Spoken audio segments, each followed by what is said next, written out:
Welcome, friends, to At Home with Theosophy. This is our fourth class in the series, and today we are going to explore the 5 proven facts. Right, along with the, as we called them last week, the laundry lists. These 5 proven facts, what helped me as I went through this to remember is a couple things. Madame Blavatsky at this time in history, at that time, is trying to prove show proofs that what she's saying is indeed a fact and not just some fallacy that she's throwing out there. So try to keep that in mind as we go through, because I know at times I was like, why is she saying this? I already understand this. Why is she, kind of hammering this in? But number one, it was the time that she was talking against, because we're going to talk about God again just a bit, and she was talking against materialists, science materialists, and the Christian faith. Mm-hmm. Yeah, or the orthodox understanding of Christianity, which the common idea of God, one of the arguments that she makes here is that the common idea of God is just self-contradictory.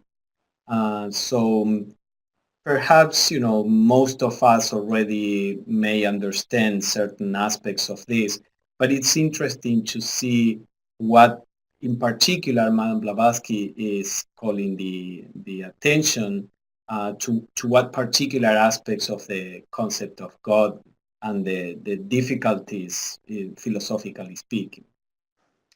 Okay, these are in the words of Ianthe Hoskins.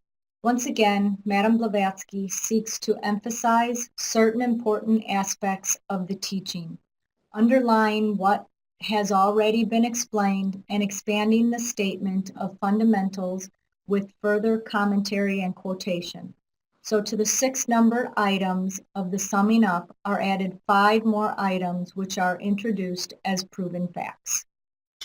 And it's not so much that Blavatsky says these are proven facts. Again, this section is not that the section is called proven facts.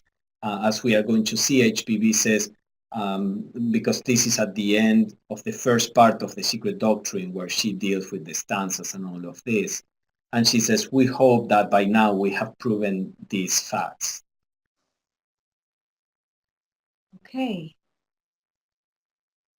Whatever may be the destiny of these actual writings in a remote future, we hope to have so far proven the following facts. Number 1, no personal God. The Secret Doctrine teaches no atheism, except in the sense underlying the Sanskrit word nastika, a rejection of idols, including every anthropomorphic god. In this sense, every occultist is a nastika. Now, there's 2 meanings of the word nastika. In the first sense, it means those that did not believe in the Vedas. And that was the Hindus calling the Buddhists and the Jains those type, that a nastika, just as the Christians called anybody who didn't believe in Christianity pagans. So that's the first one. The second one, definition of nastika is those that reject idols, those that reject a personal God. And as you see here, she says this is what an occultist is.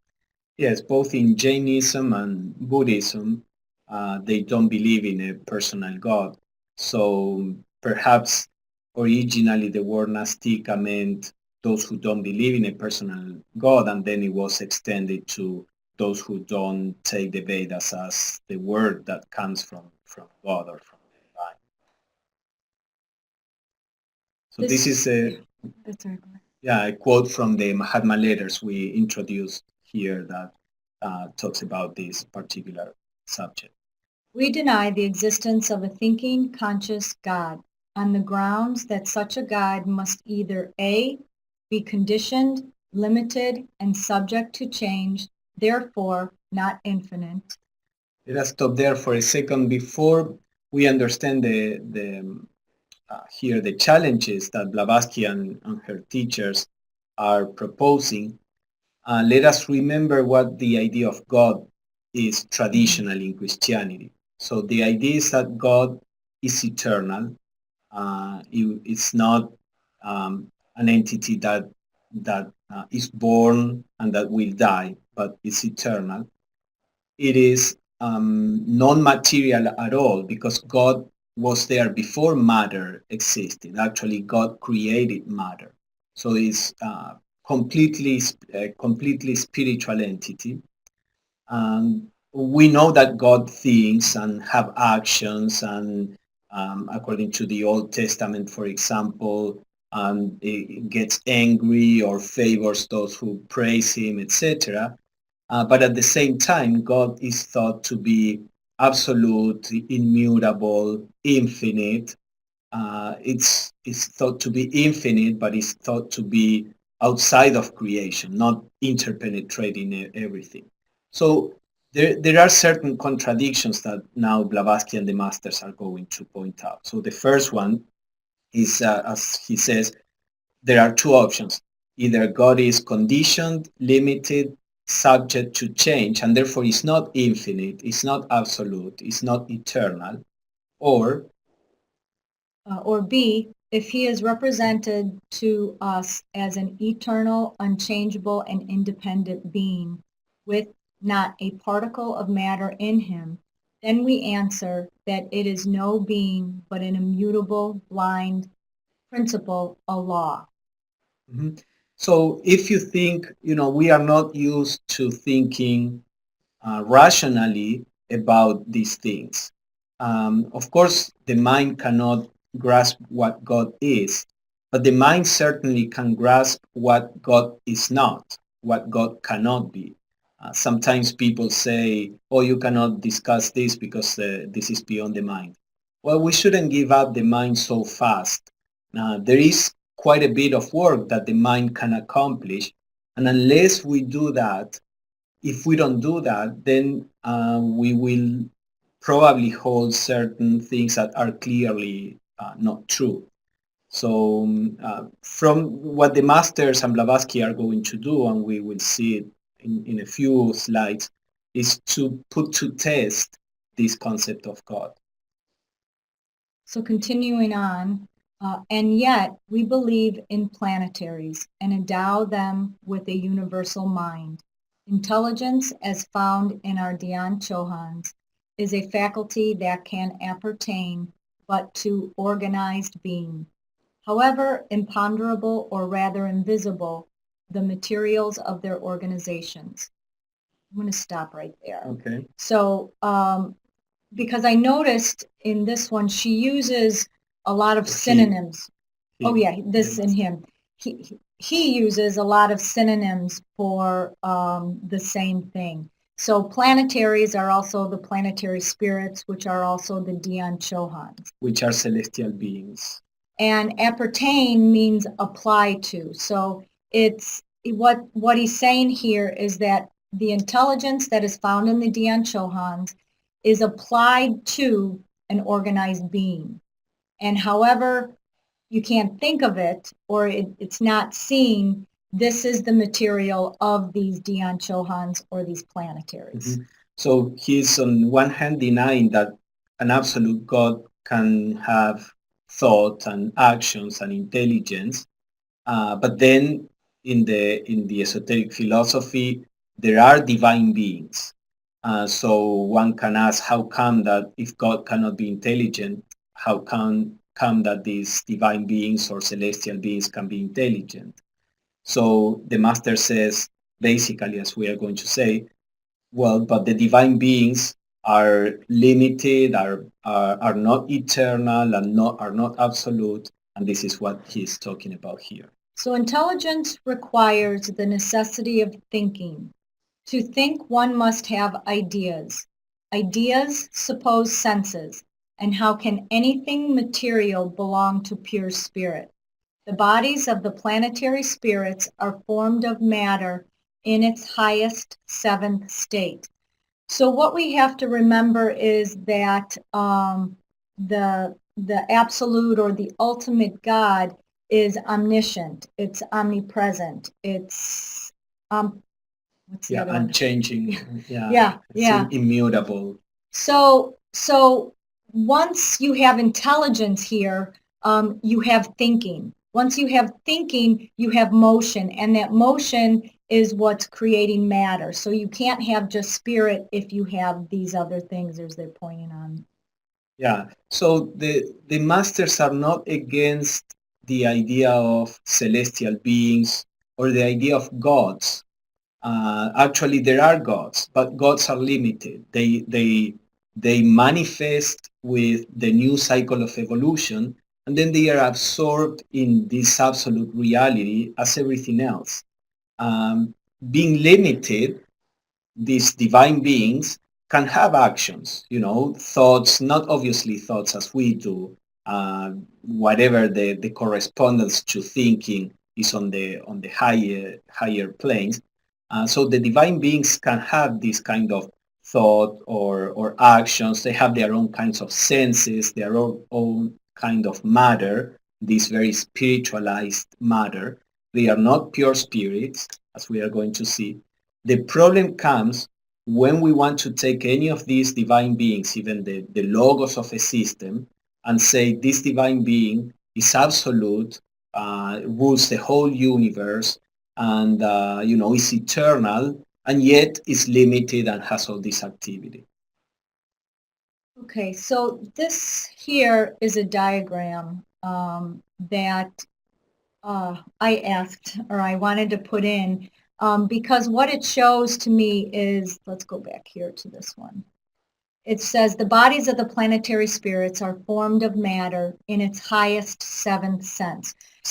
State. So last time we talked about this hierarchy of beings and the fact that some were, those that were higher or closest to the absolute had more spirit and less matter, and those that were closer to the physical plane had more matter and less spirit. So that's just what this diagram is showing here. The first one with the triangle, consciousness, matter, and energy are the three aspects of all beings within the universe. It shows it in balance. And then from that emanates the spirit, the energy, and the matter. And you can see that you can loosely, this is like an abstract representation. I tried to put it in a concept, in concepts. But you can see where this could be for the hierarchy of beings, the planes, principles, or the bodies can fit in there. Not always perfectly, but where there's more spirit closer to... Yeah, or consciousness in this case. And consciousness where it's closer to the top, and more matter when it's closer to the bottom. Yeah, that is represented on the second and third plane after the triangle. You see that consciousness is primary. Then on the middle planes, you see that energy is primary, and on the lower, you see that matter is. So the celestial beings are beings in which the matter is even on on all the planes, but the matter on those planes are far more spiritual, far subtler. Then it says only a limited God can create limited creation. Yes, and also, just let us think. We think of a God fashioning matter to create the universe. That means that this God is different from the matter. It's separate. It's like if I'm I'm an artist, well, I am somebody, and then the things that I use to make the art are different from me. So that God cannot be the absolute. The absolute is the essence of everything. The everything is contained in the absolute. Something that is separate, something that is distinct, cannot be also this immutable, eternal principle, timeless principle, because all organization necessarily is a limitation of something that was pre-existing. So being a limitation, that limitation appears for the first time, and as it appears, it can also disappear. So, we don't need to go into the metaphysics of this, but if we really think about what this these things mean, it is obvious that it's okay, there are gods, but those gods are limited. They cannot be the absolute reality. And the absolute reality cannot be a being. That's why Blavatsky calls it beingness. It's the essence behind every being, whether an ant or a god. The beingness is the essence that is behind everything, absolutely everything. Okay, so the first proven fact was that there's no personal God. So now she's going to break down and we're going to talk about the demiurge. And here she uses a bunch of different synonyms again. So we have the logos, we have the demiurge, we have the demiurgos, we have dianchohans, we have, celestial beings. And then she'll talk about aggregates and collective. So if we keep that in mind, that's what we're talking about here, is that part of the gods per se. Yeah, the demiurge is a English or anglicized word for demiurgos. Demiurgos comes from the Greek, I think, or Latin, and it basically means the creator. This was developed by Plato and the Neoplatonists. This word, and was the idea of a creator of the world or the system, whatever system it is, solar system, is a creator, but in the Platonic view, just like Blavatsky and the masters are saying, this creator comes out of something that is eternal. The creator is born, and then it is in charge of fashioning the universe. So demiurge is a word that they used for the creator. The Secret Doctrine admits a logos, or a collective creator of the universe, a demiurgos, in the sense implied when one speaks of an architect as the creator of an edifice, whereas the architect has never touched one stone of it, but, furnishing the plan, has left all the manual labor to the masons. In our case, the plan was furnished by the ideation of the universe, and the constructive labor was left to the hosts of intelligent powers and forces. So here you see the first thing that Blavatsky says is that this creator is a collective creator.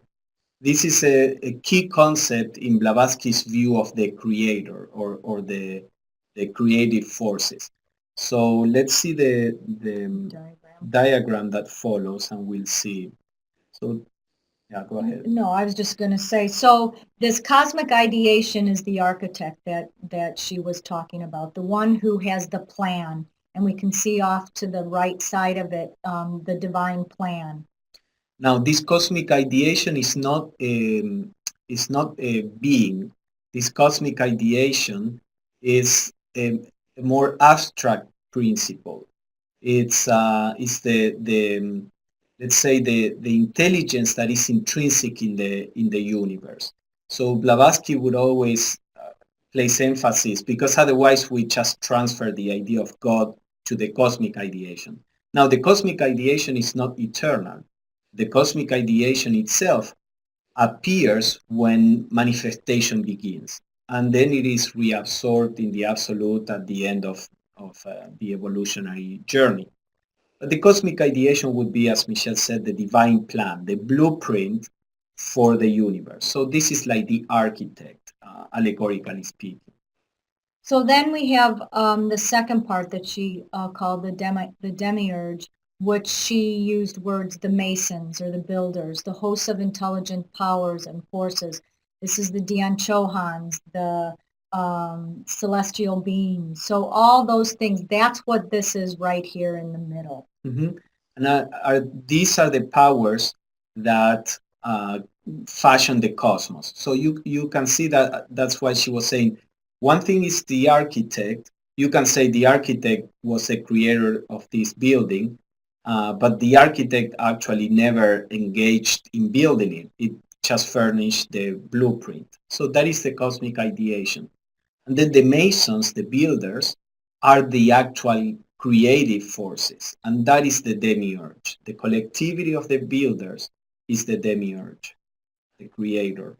And then their creation, or it's not really their creation, what they build, the builders, what they built is the cosmos. Mm-hmm. Why just one architect? Well, because it's not one in the sense, again, the cosmic ideation is just this abstract principle that is there. It's not quite a being. It's not, a particular being. It is something that is more differentiated than the absolute. But it is when the absolute manifests, or when manifestation happens within the absolute, there is a certain pattern that is behind that manifestation. That pattern is the cosmic ideation, or the divine plan. And then the idea is that all the celestial beings um, embody or follow that divine plan in creating the cosmos. But So they could be the plan in motion. yeah, they are the plan in plan, motion, right. yes. So they're not really different from the plan, they're just the moving of it. Mm-hmm. Okay, so Deborah says the Gnostics saw the demiurge as a flawed creator or creator of suffering. Does H.P.B.'s, the Theosophical teachings have this view? Not quite, although we will see that there are some elements of that. But, at the beginning of the Christian era, there were the early Christian Gnostics and the Neoplatonists. Many of the Christian Gnostics would say that the demiurge was a flawed god, as you are saying, and that the cosmos is a mistake. It should never have happened. It was created in the wrong way, and the divine spark of people got caught in the creation, and the creation is a prison. And some Gnostic groups go to the extent of presenting the demiurge as this evil figure that just wants to keep people in materiality.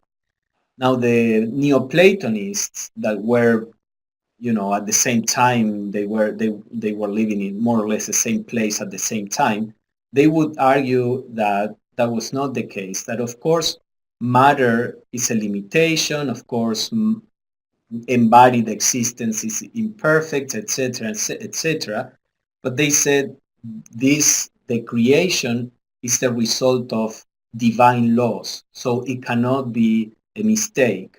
It is limited, it imprisons the soul, but there is a purpose behind. It's not just a prison that you have to escape from. So theosophical teachings follow more the Neoplatonic approach. And the very fact that it's limited could be where the suffering the name of the suffering comes from, just to tie that in. Yeah, the Neoplatonists would agree. Limitation matter is a source of suffering. However, they would say this is part of the plan. I mean, it's right. It's not a mistake. Yeah. Yeah. Okay, so Claridine says cosmic consciousness. So if we follow it down like we did last week, I believe it was, we start with absolute abstract motion, which is what's in the absolute. From that, we move down to the cosmic ideation, and then from there, we move down to cosmic or to consciousness, cosmic consciousness. Yeah. So we can call it cosmic consciousness as long as we don't think that consciousness is, let's talk about the solar system. Like the cosmic consciousness is in some part of the solar system, let's say in the sun, and then we have all the things that cosmic consciousness created going around the sun. The cosmic consciousness is the whole system, is the fabric of the whole system. So we can call it cosmic consciousness if we want to, and we can say the whole solar system is one being, as we saw in the first class, but it's not one being as opposed to the other beings. It's the one all. So the totality of the system is the cosmic ideation. But the demiurgos is no personal deity. That is, an imperfect extra cosmic God, but only the aggregate of the Dian Chohans and the other forces.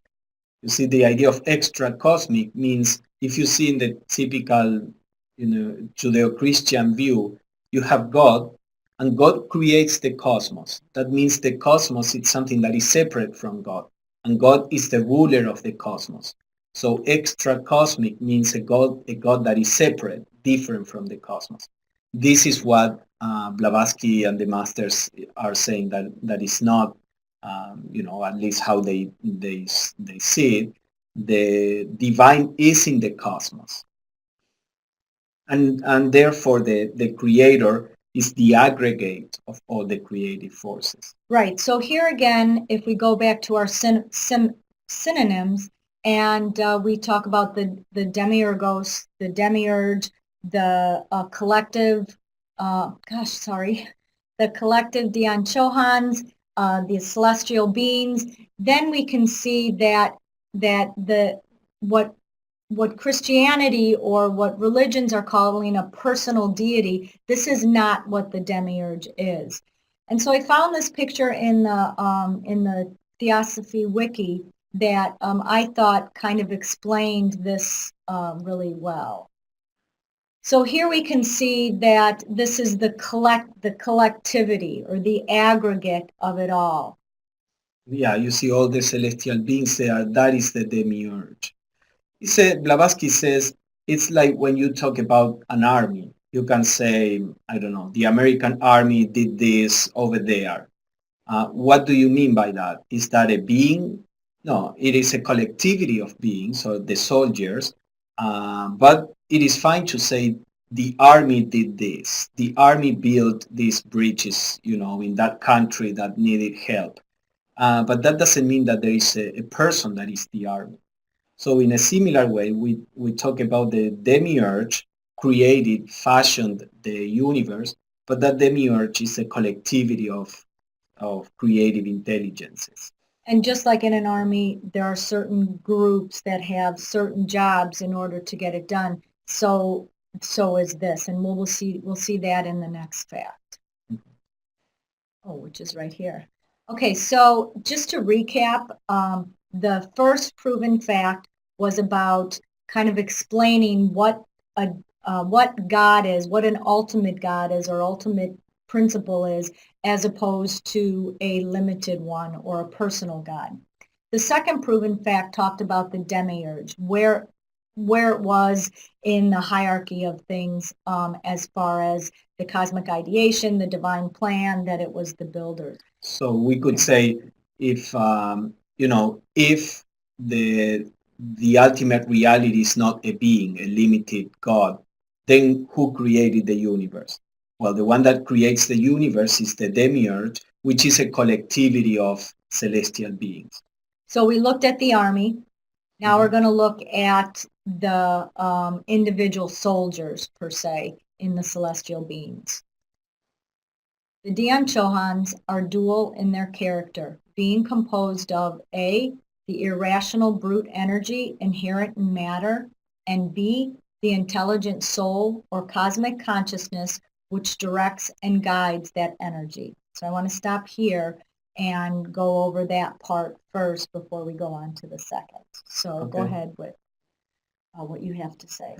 Yeah, no, basically, again, there is this idea of pure spirit. Remember that we said in the Theosophical view, spirit and matter are siblings. They come together. There is no spirit without matter. There is no matter without spirit. Therefore, any being is embodied. Being embodied is subject to decay.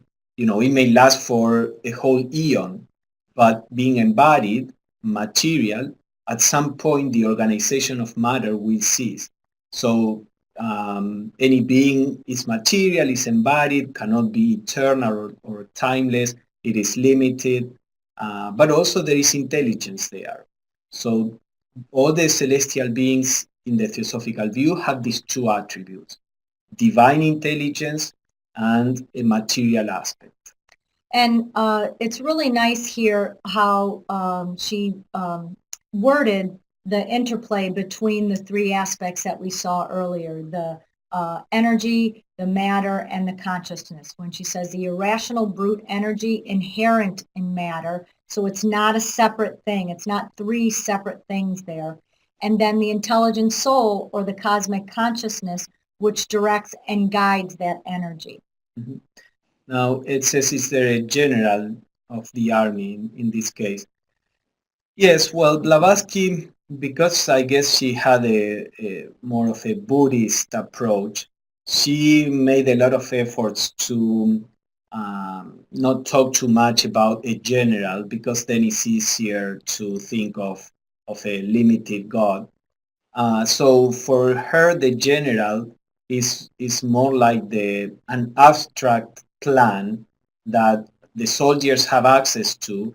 There is like the seven logoi, which would be like a group of, let's say, seven celestial beings that can intuit the plan, and then they pass that plan on to the different levels of the hierarchy. Now, Annie Besant and Leadbeater felt more free to talk about the logos as an entity. Again, not an entity separate from other entities.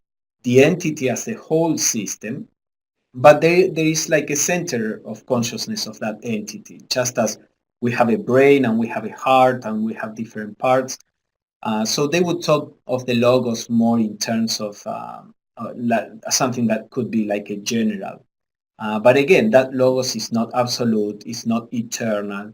The masters are okay, as I said, and Blavatsky, with the idea of a celestial being, a god of a system, as long as we don't go to the extent to making it timeless, absolute, infinite, etc., etc. So, Susan, your question is perfect. Why Pablo hates when I put concrete things up for abstract ideas. So she asked, why are they shown with wings in the previous artwork? So that's not a theosophical piece of work. That was just something that I saw on the wiki that really kind of solidified the aggregate or the collectiveness of it. So yeah, that comes from Christianity. It was in Dante, Dante Alighieri, the Divine Comedy. I don't know if it was in the original publication or it was later on added, but it's more the Christian idea of angels with wings. Yes, what Michele is saying, that the idea there is to give this idea of the creator as this collectivity of creative forces rather than a particular being, which, Blavatsky would argue that that is the same in Genesis, because Elohim is actually a plural name. So we are talking about God, the creator, as they. Of course, some people say, well, because of a question of respect or something like that, God was referred to in the plural. But Blavatsky said that is not really the reason. She said the reason is that those who wrote the Genesis knew that the creator is a collectivity of beings. So that would be her argument. So the second part, it is the Dion Chohanic thought reflecting the ideation of the universal mind. This results in a perpetual series of physical manifestations and moral effects on earth. During the Manvantaric periods, the whole being subservient to karma. Now she throws these two where, remember we're talking about the celestial beings, but these two last points are kind of important. They are limited within the Manvantaric period, so they emanate and then they de-emanate. Dissolve. They dissolve. Yeah. And then they follow the law. They follow the law of karma. There is no free will thinking in that sense going on. Everything they do is that innate motion which follows the law of karma. And that's also the idea the creators, or the creator as this aggregate, is not omnipotent. It's subservient to karma. Karma is said to be the expression of, the ultimate expression of the absolute in the cosmos. So any manifested being, whether we think of that as the logos of a system or the collectivity of celestial beings, etc., none of these are omnipotent. They all work within the rules of that particular system. That's why, again, the masters are Blavatsky are against the idea of this omnipotent God that is at the same time a being. Okay, so we're going to go here to this little diagram, and I'm going to read again The quote. The second half of the quote. So it is the deontohonic thought reflecting the ideation of the universal mind. This results in a perpetual series of physical manifestations and moral effects on earth. And then during the Manvantaric period, the whole being subservient to karma. So I just put this in because there's a lot of words in there that have synonyms, and when I put it like this, it kind of sunk in a little more. Yeah, so it's always the same pattern here. The idea is there is an abstract ideation, universal mind where the divine plan is, and we will see more about this.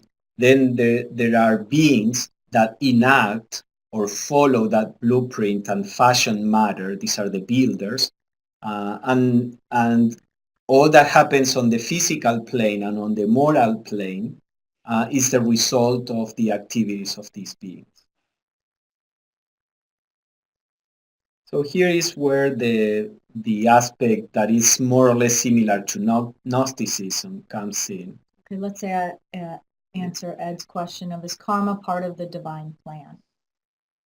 Yeah, I suppose we can say that. I would say the divine plan, is bound, or karma has to be an intrinsic part of the divine plan. Perhaps the divine plan, of course, is not a plan as we do in the mind of a logos, which is a mind like we have.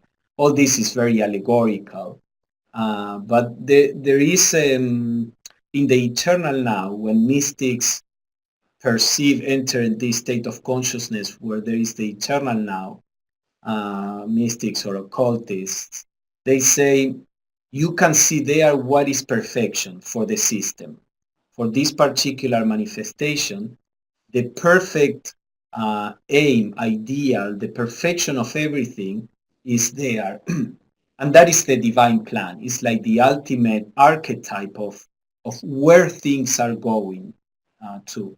Now, because there is no creation, as we were saying in some of the previous classes, uh, you can't just create something perfect. There is only evolution. You start with homogeneous material, and that homogeneity has to be differentiated, shaped little by little, etc. Because there is no creation, that perfection takes time to be manifested. That process of manifestation and going to the perfection is what we call evolution. And karma is an essential ruler of this movement of evolution. As that process is not always perfect, and since however many proofs it may exhibit of a guiding intelligence behind the veil, it still shows gaps and flaws, and even results very often in evident failures. Neither the collective host, the demiurgos, nor any of the working powers individually are proper subjects for divine honors of worship or worship. Mm-hmm.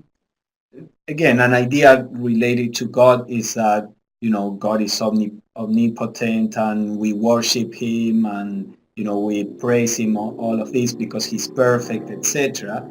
Again, the idea that no being is perfect, all beings are limited. The demiurge. No, I'm saying limited by the two things that we talked about before. Limited because they have matter, and limited because of the consciousness. Yeah, and because the creator itself is in a process of evolution. all these beings, these creative forces themselves, are evolving. So in the Secret Doctrine, there are examples of things that didn't work out. Actually, there were several attempts before being able to create a body that was good enough for human beings. And those things were wiped out, those organisms. There are failures, there are trying and trial and error and trying again. And this is part of what Blavatsky says. There is an intelligence, but it's not this perfect omniscient intelligence. And those stories of failures are in the allegories or the mythologies that are in other religions and philosophies. Yes. Does the unity or the absolute evolve? Yeah, no, the absolute is immutable. We could say that the absolute cannot be compared to anything, so it cannot be better than before. It cannot be better than that. If anything, everything is compared to the absolute. The absolute is the utmost, the ultimate. So the absolute is the perfection itself, which we cannot understand what that means. Again, we tend to think of the absolute as an entity separate from the rest. The absolute is the space within which everything happens, is the source of everything, is the ground, the timeless ground where everything is rooted. So we can't really apply these concepts of perfection or not. But if we want to call it something, we would say it's perfect, although every imperfect being is just part of the absolute. So perfect not denying imperfection. Right. So the things that evolve are the partless parts of the absolute that are manifested. So those are the things because they come from a unity, but in their descent into matter at whatever level, there is separation, and with that separation, you can't have perfection. Yeah. As soon as you have a form, that form can change for the better. So that as soon as you have an entity, that entity can evolve. But the absolute is beyond, it's not an entity. All are entitled to the grateful reverence of humanity. However, man ought to be ever striving to help the divine evolution of ideas by becoming to the best of his ability a co-worker with nature in this cyclic task. This is one of two places that I saw that Madame Blavatsky put in a little practical things for us to do. Here, since becoming to the best of his ability a co-worker with nature. This is how we think. This is the divine the thoughts that we put out there. They can either help humanity or help evolution, or they can go against it. So in our daily practices, we can do the whole gamut of watching our thoughts and keeping our thoughts on things that are more spiritual. So she says, the celestial beings are not, they are not perfect. They should not be a source of worship. However, we should be grateful and reverent because they are, the ones that are guiding this manifestation. But at the same time, we are part of that demiurge. We are not different from the celestial beings. We are celestial beings incarnated. We are also constantly creating. Look at what we are doing with the world. We are creating without wisdom, and that may produce certain problems in the world. But not only physically, we are constantly emanating beings, as Michele said, with our thoughts, etc.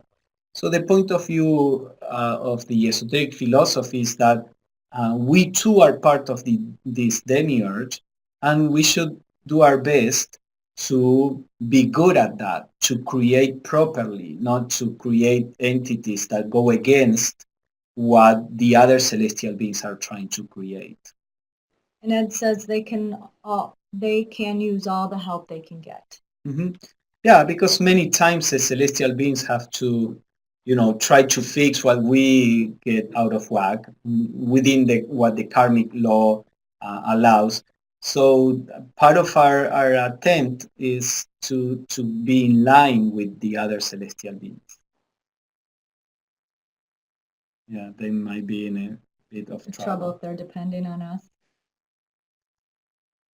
The ever unknowable and incognizable Karana alone, the causeless cause of all causes, should have its shrine and altar on the holy and ever untrodden ground of our heart, invisible, intangible, unmentioned, save through the still small voice of our spiritual consciousness.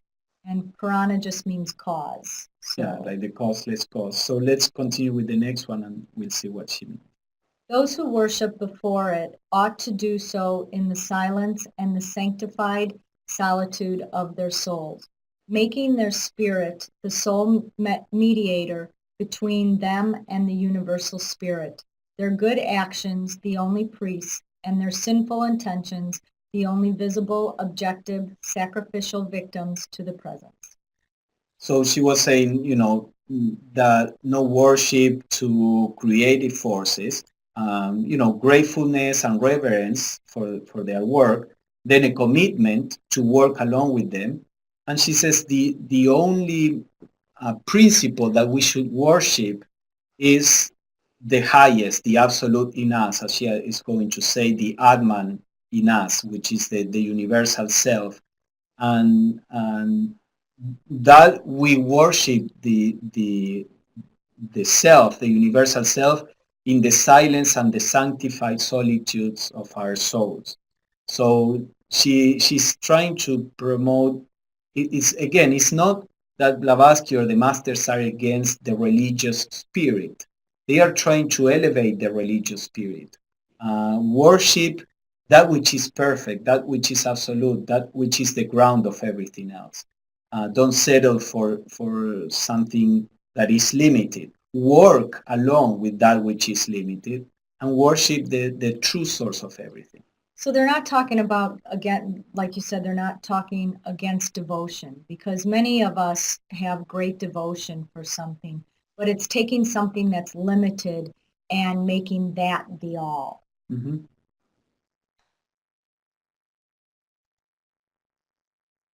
When thou prayest, thou shalt not be as the hypocrites are, but enter into thine inner chamber, and having shut thy door, pray to thy Father which is in secret. Matthew. Our Father is within us in secret, our seventh principle in the inner chamber of our soul perception. The kingdom of God and of heaven is within us, says Jesus, not outside. So just a couple things here. Remember that God is not separate from us. It's not outside of us. And this is just here showing where in Christianity Jesus is saying this, or Matthew is quoting what Jesus says. And it's another place here where she's talking about something practical, something that we can do. In meditation is what we're looking for. We're looking for that seventh principle, that Atman that we can get to, that silence, which is universal, which is far from personal. Mm-hmm. Okay, so we have covered the no personal God, what the demiurge is, what the individuals within the demiurge are, and now we come to matter. Matter is eternal. It is the upadi or physical basis for the one infinite universal mind to build thereon its ideations. Therefore, the esotericists maintain that there is no inorganic or dead matter in nature, whatever science may think, however, and exact science is a fickle dame. It, as we all know by experience, occultism knows and teaches differently. So we already discussed this, the idea that matter, or that consciousness is everywhere, that matter, there is no dead matter. But also she's bringing up here that matter is eternal because, as we have seen, part of her argument was that there is no pure spirit, that matter is not created by a God that is pure spirit, but that any being in the universe, from the highest God of a system to down to the lowest, has an aspect of matter. So now what she's focusing is on this idea of matter, that matter is eternal. Dr. Anna Kingsford, she was president of the London Lodge back in the late 1800s when Blavatsky was around. The able translator and compiler of the Hermetic fragments remarks, the idea here is that the material of the world is in its essence eternal, but that before creation or becoming, it is in a passive and motionless condition. Thus, it was before being put into operation. Now it becomes, that is, it is mobile and progressive. Okay. So yeah, so basically the idea is that matter can be in two states, a passive and motionless condition. And Blavatsky would take exception of the idea of motionless, but let us not go into that detail. The idea is that matter can be in a passive condition, like this, substance before being manifested, this pre-cosmic substance. When manifestation, and in that sense, it always is eternal. It is part of the nature of the ultimate reality. Now, when manifestation begins, that substance begins to differentiate, and then it falls into evolution and change and mutability, etc. So not really motionless. Yeah, and Marina says that does Atman have an aspect of matter? Not in Blavatsky's view. Atman is simply like the absolute reality in us because Atman is not a being. It's the universal beingness, self. So the Atman is equivalent with the absolute. Yeah, Atman we could say is the presence of the absolute in us, in a sense. Whenever we try to define all these things, the language is not adequate because the absolute is everywhere. But Atman is the most unconditioned aspect of the absolute in us. So if we would say it's devoid of matter because it's before spirit and matter appear. Separate, yeah. Yeah, separate. Yeah. Now, Blavatsky had, later on, Besant Leadbeater Blavatsky was presenting like a more simplified aspect, I think. Later, Besant Leadbeater would describe the atmic plane also as being material, but being only atomic, and not atomic in the physical sense. But this is like the ultimate or primordial substance from which everything comes. Like the building blocks. Yeah, like the building blocks in a sense. So you could say they're materialless or matterless matter. Because of the fact that consciousness, energy, and matter, just like in that diagram, they're all equal. There isn't one more than the other, and they're all equal, but they're not there. Yes, and also Besant Leadbeater talked about two planes above Atman because they were looking at the whole solar system. So the highest plane that they call Adi would be like, the absolute aspect of those seven planes. Blavatsky was talking more about the lower five planes, which are with it's the cosmos for a human being. This, if I'm mentioning this because many of you study the writings of later Theosophists, so this is how you would, combine the two. But in Blavatsky's system, Atman is the absolute. Right. So in Blavatsky's system, she only gives 5 planes of matter. Well, yes, she doesn't. The two higher ones, the Adi and Anupadika, are universal. Yeah, and she mentions it only when talking about the tattvas. Basically, she doesn't mention them. So she talks about 7 planes within these 5. or 7 states of consciousness. We can't go into all that detail, but. Or, as in the philosophy of Paracelsus, everything is the product of one universal creative effort. There is nothing dead in nature. Everything is organic and living, and consequently, the whole world appears to be a living organism. So this, again, we have to remember we're in the realm of matter, and she's using these facts from other places to prove that there is no dead matter, or what the constituents of matter are here. All right, the ideal archetypes. So we've done no personal God, the demiurge, the collectivity of the demiurge, matter, and now we're on the ideal archetypes. Do you want to give a definition for archetypes? Yeah, archetypes in the sense of Plato, not so much Jung.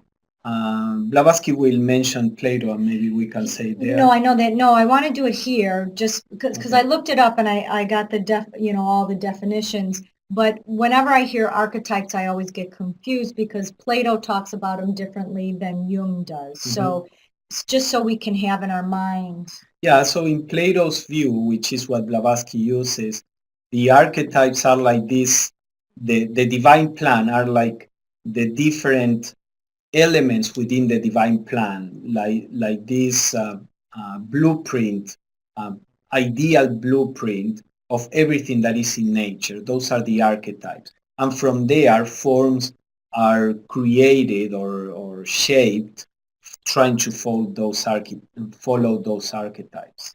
So when we talked about in one of the other classes about the difference between the essence of something and an attribute, these are the essences of the things. The universe was evolved out of its ideal plan, upheld through eternity in the unconsciousness of that which the Vedantins call Parabrahman. This is practically identical with the conclusions of the highest Western philosophy, the innate, eternal, and self-existing ideas of Plato. The transcendental reality believed in by occultists is an infinite and eternal energy from which all things proceed. So Parabrahman is the absolute. And what Blavatsky says here is that in the absolute is this, eternal ideation. That's a general way of talking about it. When she talked more specifically about the absolute, in the absolute is the possibility of a plan. The plan appears with the pre-cosmic ideation, which it's right at the beginning of manifestation, or at the end of pralaya. All this is unfortunately quite subtle, and we can't go into all the details. But basically, the idea is that this ideal plan, this archetype for the universe, is eternal, is there in the absolute, let's say, and it's what is the blueprint for the cosmos. So Ed says archetype is source. I kind of think of the manifestation of this when we're sleeping. If sleeping is pralaya, there comes a point where we start to come out of sleep. We're not fully awake yet, but in that we have ideals or archetypes or essences that can come up for things that may later be more concrete of thoughts, but they're kind of in a jumble. And there's no real cutoff place where you say, okay, I was sleeping, now I have ideals, now I have thoughts, now I'm awake. So I always think of it like that flow.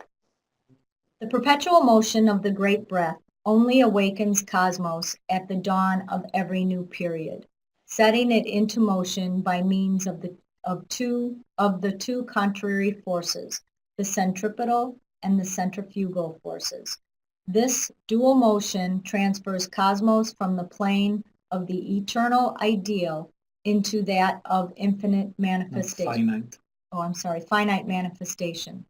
Everything that is, was, and will be eternally is, even in the countless forms which are finite and perishable only in their objective but not in their ideal form. So she's talking about the ideal archetypes. The perpetual motion of the great breath. We talked, I believe, in another class that in breath is the dissolution of the Manvantara, and the out breath is when it comes into manifestation. So with the in breath and the out breath, everything is already there. It doesn't come from somewhere. It's there, and as this motion happens, then we have finite manifestation from the eternal idea.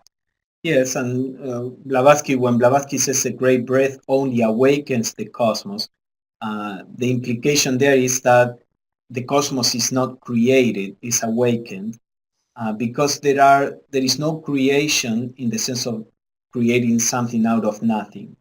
We have certain eternal principles that are always there. Now they may be active or passive. They may be awake or asleep. So manifestation is not the creation of something, it's the awakening or the activation of something that was always there. So this comes in line with the idea that matter is always there, matter as this ultimate substance. And that matter is it's connected to the ideal forms. For some reason, Plato called them forms when they are actually formless, as Ed is saying they are. It's like, the form or archetype of a triangle, to put it in something concrete. How do you recognize a triangle? Or among all the different triangles, you recognize that they are all triangles. Why? Because there is an abstract concept of what a triangle is without any specific form, so that when you see any form of triangle, you recognize it. So that would be like an archetype or the ideal form of a triangle, which is formless. So the same happens with everything in the cosmos. There is the abstract ideal of a human being or a tree, the treeness that Michele mentioned in some other class, which is not any particular tree, but is what allows us to recognize all trees. So the cosmos is simply the embodiment of these formless ideas. Well, if matter is always there, then so is energy and consciousness, right? Right. Yes. That's like in that table that we showed. The top one with the triangle was the consciousness, the energy, and the matter, and that's what's always there in that homogeneous state. It wasn't differentiated yet. And then when we get down to the other levels, then it starts to differentiate, and you have more of one and less of another. So they are there and they are not there, in the sense that it's not that the three of them are pushed together and they are different but together. Maybe it's like the white light. All the colors are there. You have the white light that contains all the colors. The white light itself is none of the colors.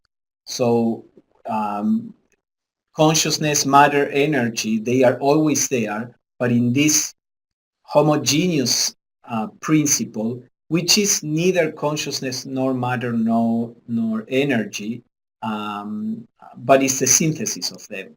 And then when manifestation begins, they begin to differentiate. It says, but it doesn't look or act like manifesting. Yeah. Right. Yeah.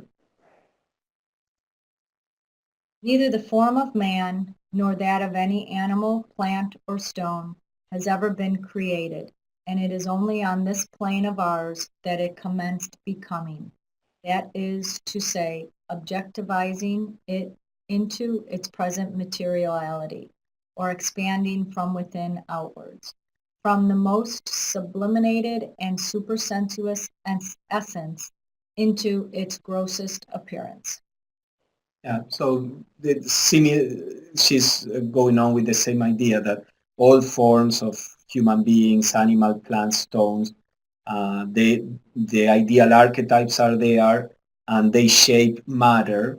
The ideals are eternal, matter is eternal, the energy that is the one that shapes matter following the ideal is eternal, and manifestation is simply this, like in a work of art, is this embodiment of those eternal ideals. Therefore, our human forms have existed in the eternity as astral or ethereal prototypes, according to which models the spiritual beings or gods whose duty it was to bring them into objective being and terrestrial life evolved the protoplasmic forms of the future egos from their own essence. After this, when this human upadi or basic mold was ready, the natural terrestrial forces began to work on those supersensuous molds. So here she's talking about the Barishads. The Barishads are also called the lunar Petries. The Barishads are also celestial beings, or the Dian Chohans. So these are the builders, the masons, and or one class of them. Yeah, sorry, not they're a mason. Their job is to create the form. So if you're talking about a mason that's building a building, they're the masons that are building the form. So these Barishads are creating the form from themselves. So their matter is what creates this mold from which all the other forces and powers are going to build a human being from. Yeah, she explains all this in the second volume, and next week we are going to see that a little more in detail. I think she's bringing this up because this is an example applied to a far lower plane of how even the form of a human being comes from an ideal mold or archetype.